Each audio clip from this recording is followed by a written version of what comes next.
Hello student, चलिए start करते हैं आज केमिस्ट्री का दूसरा टॉपिक जो कि हेनरी का नियम है।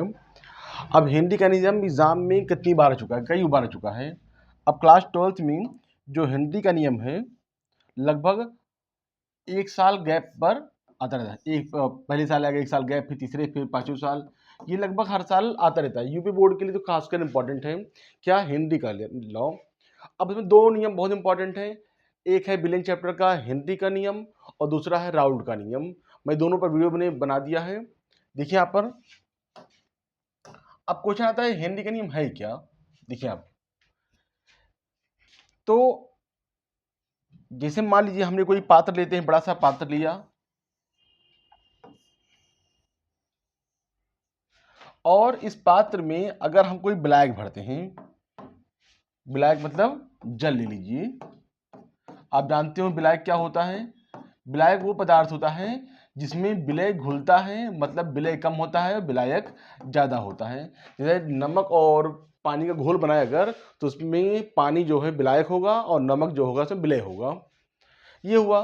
तो हमने मान लिया इसमें क्या भर दिया हमने, वाटर, H2O भर दिया, जल। जल क्या है यहाँ पर, विलायक है।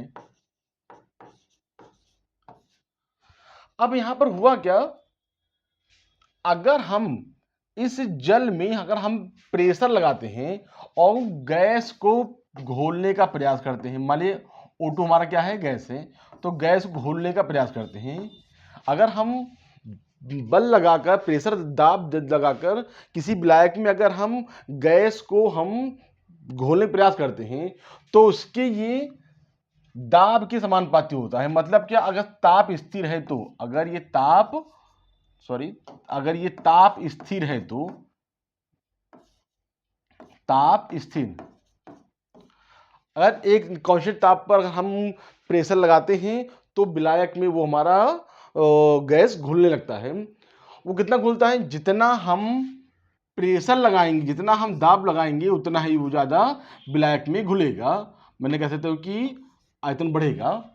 ठीक है, तो प्रेशर लगाने पर क्या हो, गैस के मॉलिक्यूल उसमें घुल रहे होते हैं। तो अब इसका डेफिनेशन क्या हुआ, देखिए या देखिए, इस नियम के अनुसार स्थिर ताप पर, इस नियम के अनुसार स्थिर ताप पर किसी गैस की द्रव में विलेयता, गैस की द्रव में विलेयता दाब के समानुपाती होता है। मतलब जितना ज्यादा हम उसमें, जितना ज्यादा हम प्रेशर लगाएंगे उतना ज्यादा वो गैस वो पानी में घुलेगा या ब्लैक में घुलेगा। इस नियम के अनुसार स्थिर ताप पर किसी गैस की द्रव में विलेयता, जो कोई गैस है वो द्रव में विलय हो रहा है, तो वो उसके दाब के समानुपाती होता है। कि मान लीजिए ये विलयता डिपेंड करता है किस पर, विलयता डिपेंड करता है उसके दाब पर। जितना ज्यादा दाब लगाएंगे उतना ज्यादा वो गैस उस पानी में या किसी विलयता में घुलेगा। तो M प्रोपोर्शनल M, कि M जितना बनेगा उतना दाब लगाया गया है मतलब। तो अगर हम जानते हो आप लोग, अगर प्रोपोर्शनल साइन हटाते हैं तो यहाँ पर एक कांस्टेंट जुड़ जाता है, तो होगा क्या, M इक्वल टू KHP।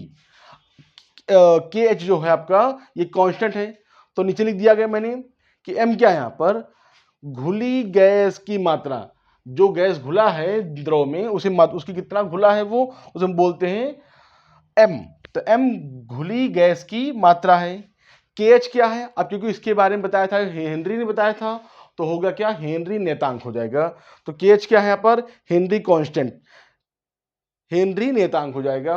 इसके बाद में अब जानते हो, जानते हो आप लोग, प्रेशर होता है मतलब दाब होता है। तो ये होता है हेनरी का नियम। बहुत सिंपल है कि इस नियम, फिर सुनिए, इस नियम के अनुसार स्थिर ताप पर किसी गैस की द्रव में विलेयता, किसी गैस की द्रव में विलेयता दाब के समानुपाती होता है। जितना प्रेशर लगाएंगे उतना ही वो गैस में वो विलेयता मतलब जल में घुलेगा वो गैस। ठीक है, अब क्वेश्चन है यहां पर कि सीमाएं क्या है, मैं किस किस रूल को फॉलो करता है, ये कौन, हेनरी का नियम। तो यहां पर देखिए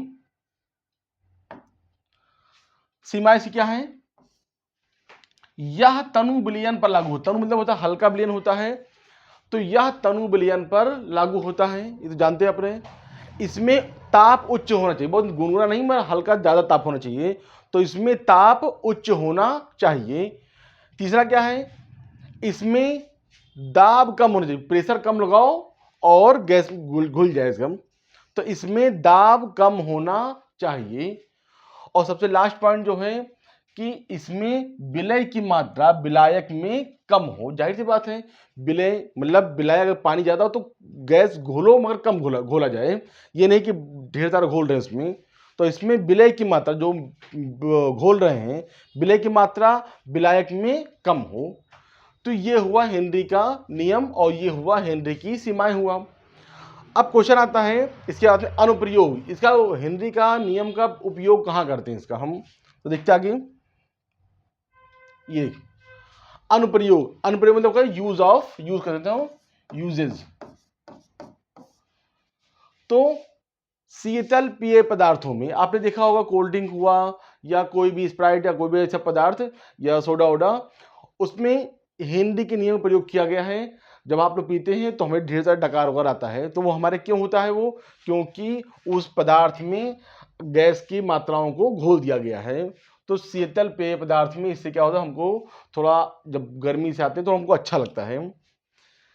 पहला हो गया। सेकंड कौन सा होता है, गोताखोर द्वारा, गोताखोर द्वारा मतलब जो लोग समुद्र में छलांग लगाते हैं और जाकर जमीन समुद्र के नीचे जो वस्तुएं होती हैं उनको पता लगाते हैं, तो उनको वो लोग भी ऑक्सीजन में अपने यूज करते हैं, हिंदी का प्रयोग करते हैं, उसमें उनके ऑक्सीजन में भी क्या गैस की मात्रा ज्यादा होती है, तो गोताखोर द्वारा होता है।